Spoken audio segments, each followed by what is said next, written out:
Le Tout-Puissant a dit, le tout miséricorde de Dieu, il a enseigné le Coran, il a créé l'homme, il lui a appris de s'exprimer clairement. Le soleil et la lune évoluent selon un calcul minutieux, et l'herbe et les arbres se prosternent. Et le soleil, il l'a élevé, et il a établi la balance, afin que vous ne transgressiez pas dans la pesée, et donnez le poids exact, et ne faussez pas la pesée. Et la terre, il l'a étendue pour les êtres vivants. Il s'y trouve des fruits et des palmiers, aux fruits recouverts d'enveloppes, et les grains dans leurs balles, et les plantes aromatiques. Alors lequel des bienfaits de votre Seigneur n'ignorez-vous? Les spirituels se trouvent partout. Ils combattent Dieu Tout-Puissant de toutes les directions et par différentes méthodes. Ils sont aussi très actifs sur Internet. Ils publient leurs mensonges afin de tromper les gens et attirer leur attention et les obliger à s'éloigner de la route du Dieu Tout-Puissant. Le groupe le plus important parmi ces criminels, c'est le groupe des spirituels religieux, ceux qui suivent les différentes fausses religions, telles que la religion arabe et la religion européenne et la religion américaine, et ainsi que toutes les autres religions, et qu'on a déjà prouvé qu'elles sont fausses grâce à la mentalité trompeuse et les cœurs égarés de ceux qui gèrent ces religions, tels que les spirituels et les religieux et leurs insignifiants dirigeants et les scientifiques et leurs serviteurs parmi les bêtes. Bien sûr, les spirituels marocains sont les premiers qui ont combattu Dieu Tout-Puissant. Ils ont commencé à le combattre avant l'existence de l'Internet et lui ont assigné des associés et ils l'ont utilisé pour leur intérêt. Il y a même parmi eux qui voulaient remplacer leur faux Seigneur qui est dans le ciel, dans son jugement et son verdict à propos des morts et leur sort. Et cela en utilisant Dieu Tout-Puissant. Et pourtant, ils ne sont que des serviteurs et des esclaves contrôlés par l'argent et la vie de confort. C'est pour cette raison que les Marocains sont les pires ennemis de Dieu Tout-Puissant, et ils resteront ainsi. Car le fait de cacher une vérité signifie un engagement dans un combat qui n'est pas loyal et le commencement d'une très mauvaise utilisation. Des mondes du temps qui sont parallèles, c'est-à-dire des mondes qui représentent un seul monde dans différents temps, mais des temps ou des dates bien précises. L'existence d'un tel régime, comme une vérité fixe, rendra cette vie ennuyeuse et sans aucun intérêt, et conduira certainement à innocenter le faux Seigneur qui est dans le ciel, et tous les criminels parmi les spirituels et les religieux, et les scientifiques et les dirigeants, qui ont combattu Dieu Tout-Puissant et l'ont utilisé afin de se nommer des divinités qui jugent les gens et créent les choses.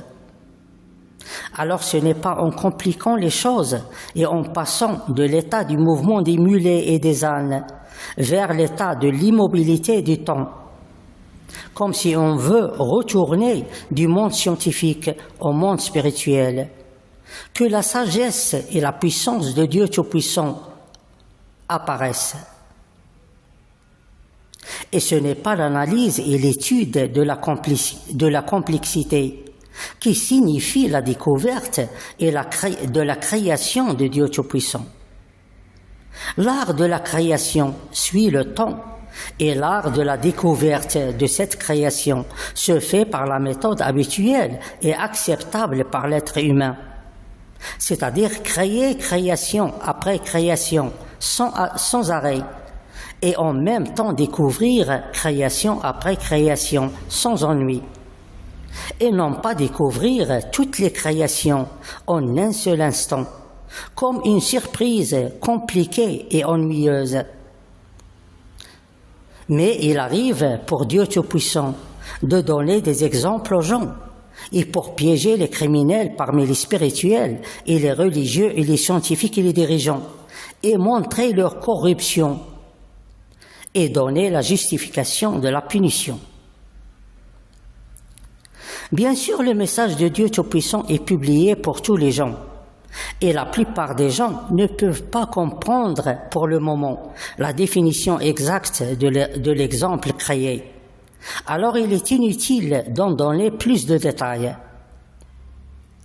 Si on demande à quelqu'un qui utilise bien son ordinateur d'expliquer à une autre personne venue des anciens siècles où rien n'existait, la nature des choses qui bougent dans l'écran, alors il ne pourra la convaincre de rien du tout.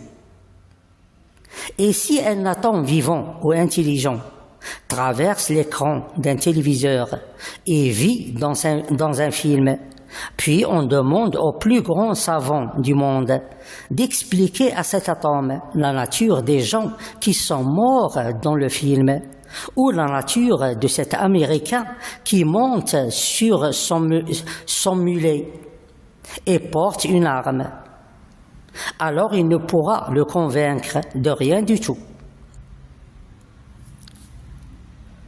Bien que l'exemple est un exemple, Dieu Tout-Puissant a mis tous ces exemples créés sous le contrôle du châtiment suicide qui empêche l'ennemi d'utiliser sa force, pas à travers une menace, mais à travers un fait. Il semble que Dieu Tout-Puissant et le faux Seigneur qui est dans le ciel sont tout à fait d'accord sur le point qui concerne la punition contre les criminels. Et cela signifie que le châtiment est en abondance dans les exemples créés. Et si cela est parmi les causes qui poussent les criminels à cacher la vérité, alors cela est une autre tromperie ajoutée à l'ancienne tromperie et demande ainsi une double punition, ou bien une double punition. Bien que le faux Seigneur et Dieu Tout-Puissant sont en accord sur ce point, mais ce dernier ne veut pas quitter son poste en tant que Dieu Tout-Puissant, car il veut finir ou bien il veut terminer complètement la création de sa création et qui n'a pas de limite. Loin de la relativité du temps et loin des mondes parallèles et loin de toutes ces idées, on découvrira dans le message de Dieu Tout-Puissant la signification exacte de la pensée créée et qui peut voyager dans l'espace et dans le temps aussi. Et on découvrira comment Dieu Tout-Puissant crée sa création pour qu'elle existe dans le passé ou dans le présent ou dans le futur. Et la relation de tout ceci avec la vérité et l'exemple.